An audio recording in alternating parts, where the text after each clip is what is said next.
Hello everyone, नमस्ते। Welcome back to classes by Babita Gupta, Hawks educational institute.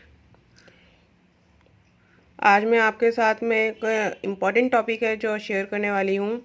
और ये BEd first year जो paper 3 है उसके लिए है, और जो एजुकेशन से रिलेटेड जितने भी बच्चे हैं जो डीएलएड कर रहे हैं या बीएलएड कर रहे हैं, या किसी भी, चाहे वो एमएड के बच्चे हैं, MEd first semester, second semester, third semester, fourth semester, सब में एक क्वेश्चन कॉमन आता है जिसकी मैं बात करने वाली हूँ।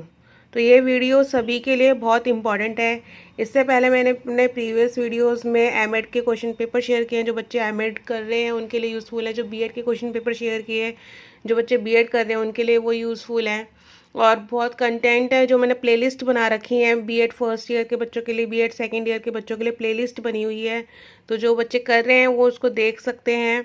और एक चीज़ आप हमेशा ध्यान रखिएगा कि कुछ बच्चों का क्वेश्चन होता है कि मैम जो आपने ये बीएड के लिए शेयर किया है या साइकोलॉजी के लिए कोई टॉपिक अगर आपने शेयर किया है तो क्या हमारा वो जो हमारे कोर्स में एप्लीकेबल है कि नहीं है। सपोज़ मैंने बीएड का अगर कोई टॉपिक शेयर किया है तो वो आपका डाइट में एप्लीकेबल है कि नहीं है, डीएलएड में आपका एप्लीकेबल है कि नहीं, डीएड में आपका एप्लीकेबल है कि नहीं है। तो आपको एक चीज़ मैं क्लियर कर दूं कि जो भी टॉपिक मैं आपके साथ शेयर कर रही हूँ वो आपका, अगर आप एजुकेशन से जुड़े हुए हैं, एजुकेशनल फील्ड से हैं, तो आपका वो 100% आपके लिए यूज़फुल है, क्योंकि टॉपिक जो है वो ऑलमोस्ट सेम होते हैं, कंटेंट उनका सेम होता है, थोड़ा बहुत डिफरेंस होता है, पर्सन टू पर्सन वेरी करता है वो। तो ये जो वीडियोस और टॉपिक है ना, ये सभी के लिए बहुत यूज़फुल हैं। जो बच्चे एजुकेशन से जुड़े हुए हैं, जो पढ़ाई कर रहे हैं, या जो टीचर्स हैं, उनके लिए भी बहुत यूज़फुल है ये। तो चलिए देखिए, आज का मेरा टॉपिक है वो है मेरा थ्योरीज ऑफ टीचिंग का। अब उसमें हमें क्या क्या पढ़ना है वो मैं आपको बताऊंगी। और इसको स्टार्ट करने से पहले मेरे चैनल को सब्सक्राइब ज़रूर कीजिएगा, मेरे वीडियोस को लाइक ज़रूर कीजिएगा और शेयर कीजिएगा, दूसरों के साथ भी नॉलेज को ज़रूर बांटिएगा। तो देखिए, जो ये टॉपिक है ये बीएड फर्स्ट ईयर पेपर 3 मैंने यहाँ पे पर्टिकुलर लिखा हुआ है, बट ये जैसा मैंने अभी बताया है सभी के लिए है, लर्निंग एंड टीचिंग का थ्योरीज ऑफ टीचिंग। ये मैं एक टॉपिक ले रही हूँ, थ्योरीज ऑफ टीचिंग। अब देखिए इसमें क्वेश्चन किस तरीके से आता है। इसमें मैंने एक क्वेश्चन लिखा भी हुआ है आप लोगों के लिए, what is teaching, describe different theories of teaching. तो ये इस तरीके से एक क्वेश्चन आ सकता है, या फिर आपको ये शॉर्ट नोट में आ सकता है, थ्योरीज ऑफ टीचिंग आपको एक्सप्लेन करना है, ठीक है ना। तो उसके अंदर आपको किस तरीके से प्रिपेयर करना है, तो मैं आपको उस क्वेश्चन से जुड़े सारी चीज़ें बताऊंगी। अब ये आपके ऊपर डिपेंड है कि आपका क्वेश्चन कितने नंबर का है और आपको उसमें कितना लिखना है और कितना अटैम्प्ट करना है। तो जब भी हम इसमें टीचिंग की, थ्योरीज ऑफ टीचिंग की बात करते हैं, तो सबसे पहले हमें मीनिंग ऑफ टीचिंग ज़रूर बताना है कि टीचिंग होता क्या है, जो कि मैं अपने प्रीवियस वीडियो में मैंने आपके साथ शेयर किया है कि what is teaching, concept of teaching मैंने आपके साथ शेयर किया है, कैरेक्टरिस्टिक्स ऑफ टीचिंग मैंने आपके साथ शेयर किए हैं, तो वो आपको मेरे प्रीवियस वीडियोस में मिल जाएगा। इसके बाद में है मीनिंग ऑफ थ्योरी। अब देखिए, जब हम इस तरीके का क्वेश्चन आता है तो सबसे पहले जो हमारा टॉपिक है टीचिंग, उसको हमें बताना है कि वो क्या है, मीनिंग ऑफ टीचिंग। इसके बाद मीनिंग ऑफ थ्योरी, कि थ्योरी क्या होती है उसको आपको बताना होगा, उसकी डेफिनेशन आपको बतानी होगी। उसके बाद कैरेक्टरिस्टिक्स ऑफ थ्योरी हम करेंगे कि थ्योरी के क्या कैरेक्टरिस्टिक्स होते हैं। और ये जो चीज़ है ना कि मीनिंग ऑफ थ्योरी और कैरेक्टरिस्टिक्स ऑफ थ्योरी, ये जो थ्योरी है ना, ये थ्योरी का आपका, अगर आपने देखा होगा, मैंने बीएड सेकंड ईयर का एक थ्योरी ऑफ ट्रूथ मैंने आपके साथ शेयर किया हुआ है एक टॉपिक, जो तो जहाँ पे भी थ्योरी की बात होती है और एक आपको लॉन्ग क्वेश्चन अटैम्प्ट करना है, तो वहाँ पे आपको थ्योरी का मीनिंग ज़रूर देना है, चाहे वो कोई सी भी थ्योरी क्यों ना हो, कि थ्योरी एक्चुअली है क्या जिसको आप एक्सप्लेन कर रहे हैं। इसके बाद आता है कैरेक्टरिस्टिक्स ऑफ थ्योरी, और कैरेक्टरिस्टिक्स ऑफ थ्योरी बताने के बाद हम करेंगे concept of theories of teaching, कि जो थ्योरीज ऑफ टीचिंग है वो क्या है, उसका क्या कंसेप्ट है। Need for a theory of teaching, जो थ्योरी ऑफ टीचिंग है उसकी क्या नीड है। And types of theories of teaching, कि उसके कितने टाइप होते हैं। तो ये हमें सारी चीज़ें डिस्कस करनी है, बट ये एक वीडियो में पॉसिबल नहीं है, तो इसलिए मीनिंग ऑफ टीचिंग तो मैं प्रीवियस वीडियो में आप लोगों के साथ शेयर कर चुकी हूँ। आज मैं मीनिंग ऑफ थ्योरी आप लोगों के साथ में शेयर करूँगी, कैरेक्टरिस्टिक्स ऑफ थ्योरी आप लोगों के साथ में शेयर करूँगी कि ये होता क्या है। इसके बाद में जो हमारा नेक्स्ट टॉपिक होगा concept of theories of teaching में, वो नेक्स्ट वीडियो में, अपकमिंग वीडियोस में आपके साथ शेयर करूंगी कि concept of theories of teaching and need for a theory of teaching. इसका मैं एक वीडियो बनाऊंगी, और types of theories of teaching इसका एक वीडियो बनेगा, क्योंकि जो टाइप्स होते हैं वो काफ़ी लंबे हैं, तो उनके लिए मुझे एक अलग से वीडियो बनाना पड़ेगा। तो आज की जो वीडियो में मैं बात करूंगी वो करूंगी meaning of theory and characteristics of theory, और उसके अंदर भी मैं एक चीज़ और आपके साथ शेयर करूंगी। तो जो हम आगे पढ़ेंगे तो उसमें देखते हैं। तो देखिए, सबसे पहले मीनिंग ऑफ थ्योरी यानी सिद्धांत का अर्थ क्या है, सिद्धांत की परिभाषा।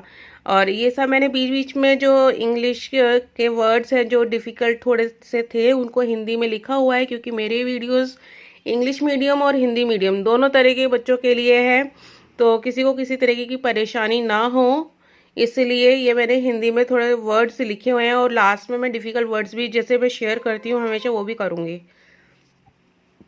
तो देखिए, मीनिंग ऑफ थ्योरीज। अब मीनिंग ऑफ थ्योरीज में क्या है? Theory is a system of ideas intended to explain something about a certain phenomenon. यानी कि थ्योरी क्या है? थ्योरी एक सिस्टम है। किसका सिस्टम है? आइडियाज़ का, जिसमें बहुत सारे आइडियाज़ होते हैं और जो किसी चीज़ को एक्सप्लेन करते हैं, एक निश्चित घटना को वो एक्सप्लेन कर रहे हैं। इसके बाद there are many uses of the term theory and they're vary widely. यहाँ पे क्या है, देखिए जो थ्योरी है ना उसके बहुत सारे टर्म्स हैं, यानी अलग अलग लोगों ने अलग अलग तरीके से उसको बताया है। तो एक बार मैं दोबारा बता देती हूँ। There are many uses of the term theory and they vary widely, कि जो थ्योरी की टर्म है ना, यानी थ्योरी जो एक वर्ड है उसके बहुत सारे यूजेस हैं, और ये सब जगह अलग अलग रूप से आपको देखने के लिए मिलेंगे। Theory is constructed of a set of sentences, यानी इसका थ्योरी क्या है? एक सेंटेंसेस का ग्रुप है, एक तरीके से सेट है वो, विच consist entirely of true statements, जिसमें क्या होती हैं? ट्रू स्टेटमेंट्स होती हैं about the subject matter under consideration. यानी कि जो किस लिए होती है? सब्जेक्ट मैटर के बारे में कुछ स्टेटमेंट्स होती हैं जो कि बहुत कंसिडरेशन मतलब सोच विचार के लिखी जाती हैं। ऐसा नहीं कि कोई भी थ्योरी किसी ने कुछ भी लिख दिया, उसके ऊपर काफ़ी रिसर्च होता है, काफ़ी कंसिडरेशन होता है, बहुत सोच विचार करके ही वो थ्योरीज लिखी जाती हैं। एक बार मैं यहाँ तक रिपीट कर देती हूँ दोबारा से बच्चों के लिए। Theory is a set of ideas intended to explain something about a certain phenomenon. There are many uses of the term theory and they vary widely. Theory is constructed of a set of sentences which consist entirely of true statements about the subject matter under consideration. इसके बाद देखिए क्या है? Theory can be defined as practical theory, यानी कि theory को हम किस तरीके से बता सकते हैं? व्यवहारिक सिद्धांत की तरह बता सकते हैं। प्रैक्टिकल थ्योरी मतलब व्यवहारिक सिद्धांत। दैट गाइड्स अ प्रोफेशन और आर्ट, जो कि एक प्रोफेशन और आर्ट का मार्गदर्शन करती है, उसको बताती है कि किसी चीज़ को किस तरीके से करना है। अब देखिए, ये तो था मेरा मीनिंग ऑफ थ्योरी जो मैंने आप लोगों के साथ बताया, इंग्लिश में लिखा हुआ है, हिंदी में भी मैंने आप लोगों को बता दिया है। अब इसके जो मैं बात करूँगी, अब हम करेंगे फैक्ट्स ऑफ थ्योरी, कि इसके भी कुछ फैक्ट्स होते हैं। कैरेक्टरिस्टिक्स से पहले मैं क्या करूँगी? इसके फैक्ट्स की बात करूँगी। अगर क्योंकि मैं एक टॉपिक शेयर कर रही हूँ तो उसके बारे में मैं आपको मीनिंग भी बताऊँगी, फैक्ट्स और कैरेक्टरिस्टिक्स सारे चीज़ें बताऊँगी। तो अब देखिए फैक्ट्स क्या होते हैं इसके। फैक्ट्स ऑफ थ्योरी होता है, फर्स्ट है हमारा theory as contrasted with fact. यानी कि थ्योरी क्या है? थ्योरी को हम किस तरीके से लेते हैं? थ्योरी को हम लेते हैं कि जितने भी फैक्ट्स हैं हमारे सामने, वो उन सबको आमने सामने लाता है। यानी कि हम एक तरीके से क्या कर सकते हैं? उनमें कंपैरिजन कर सकते हैं। अगर दो थ्योरी हैं, हो सकता है एक ही टॉपिक पे दो थ्योरी है और दोनों के अलग अलग पॉइंट ऑफ व्यू जाते हों, तो हम उनको क्या कर सकते हैं? हम उनको कंपेयर कर सकते हैं। हम उनको आमने सामने लेके दोनों के फैक्ट्स देख सकते हैं। इसके बाद में सेकंड पॉइंट आता है हमारा theory as contrasted with practice. अब देखिए क्या है ये थ्योरी थ्योरी को हम किस तरीके से देखते हैं कि थ्योरी क्या है? थ्योरी जो अलग अलग प्रैक्टिसेस हुई हैं उसको भी क्या करती है? आमने सामने लाती है। यानी कि हम उनको भी देख सकते हैं। और दोनों, अगर दो थ्योरी की बात करें, जैसे मैंने अभी फर्स्ट पॉइंट में बताया था कि हम दो थ्योरी में कि उन्होंने किस तरीके से उन थ्योरीज को किया है और किस तरीके की प्रैक्टिसेस उनमें हुई हैं।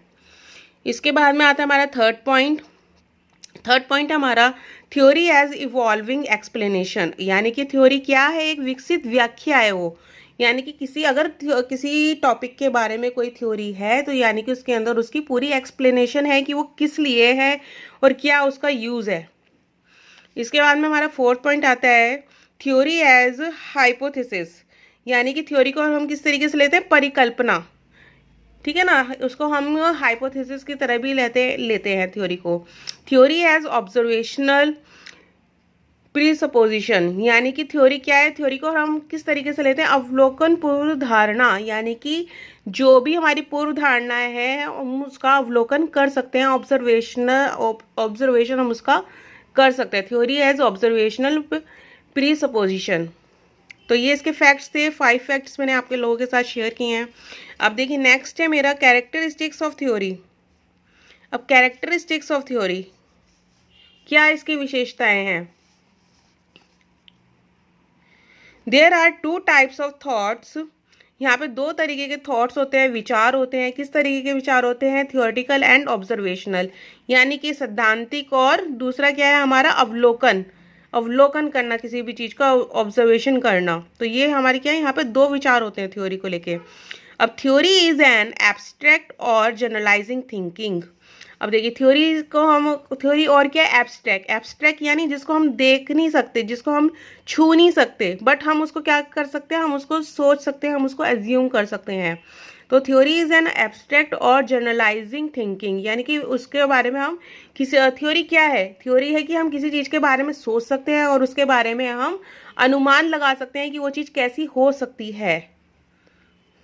इसके बाद में देखिए नेक्स्ट क्या है हमारे पास में, a theory is not the same as a hypothesis, यानी कि थ्योरी क्या है, वो सेम नहीं होती है हाइपोथेसिस की तरह। अगर मैंने किसी चीज़ की परिकल्पना कर ली है तो ज़रूरी नहीं है कि थ्योरी वैसी ही हो, उसके जैसी ही हो, वो क्या होती है, वो डिफरेंट होती है।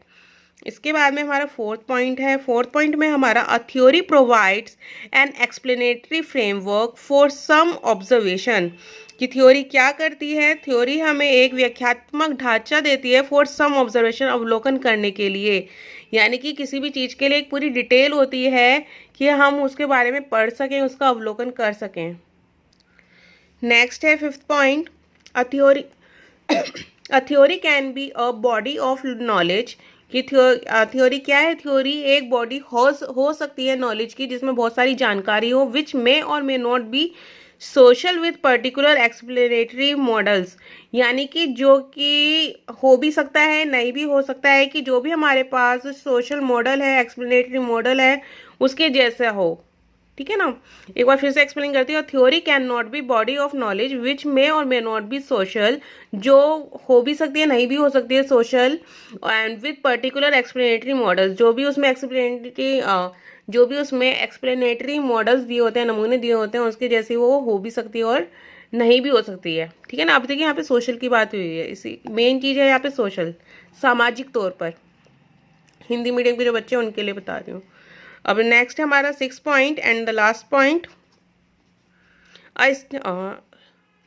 a statement may be true with respect to one theory, a statement may be true with respect to one theory, यानी कि कोई भी स्टेटमेंट सच हो सकती है किसी भी एक थ्योरी के लिए, and not true with respect to another, और दूसरी वो थ्योरी के लिए वो सच नहीं भी हो सकती। यानी कि सपोज आपने एक थ्योरी पढ़ी, उसके अंदर आपने कोई स्टेटमेंट पढ़ी, तो वो उस थ्योरी के लिए वो सच है, पर ये ज़रूरी नहीं है कि वो दूसरी थ्योरी के लिए भी वो स्टेटमेंट सच होगी, वो डिफरेंट हो सकती है, उसके अलग थॉट्स हो सकते हैं।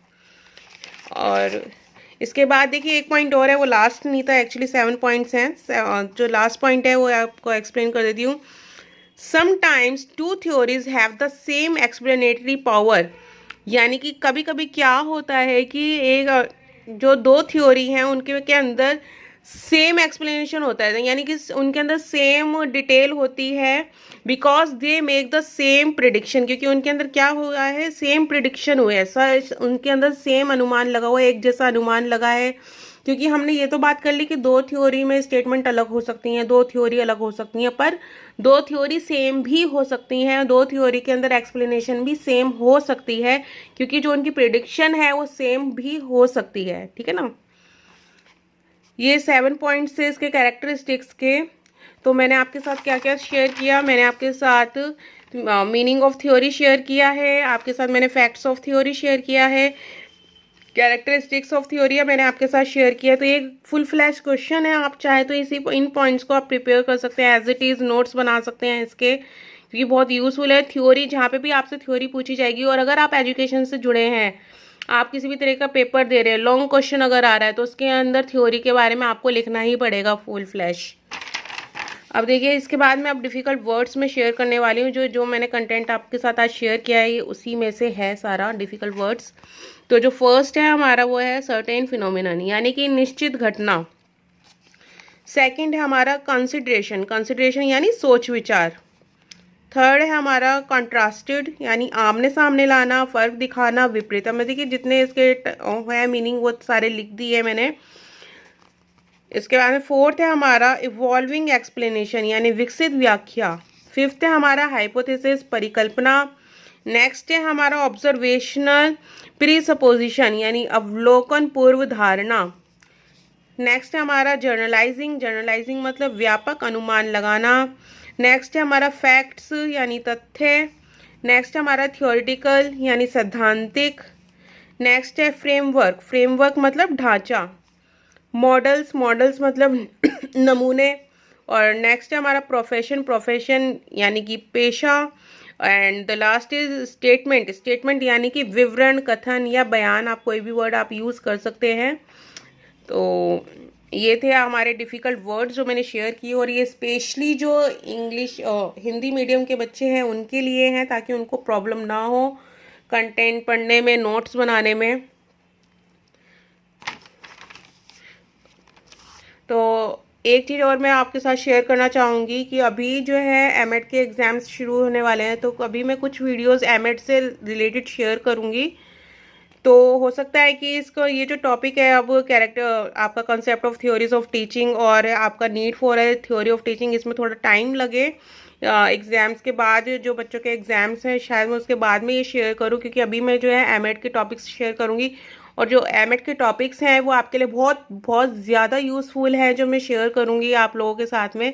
तो आप उन पे मेरे चैनल के साथ बने रहिएगा, मेरे चैनल को सब्सक्राइब ज़रूर कीजिएगा, लाइक कीजिएगा, और दूसरों के साथ भी नॉलेज को बांटिएगा, ताकि आपको एजुकेशन से रिलेटेड अपडेशन मिलता रहे, आपको वीडियोस जो हैं उससे रिलेटेड, टॉपिक से रिलेटेड मिलते रहें।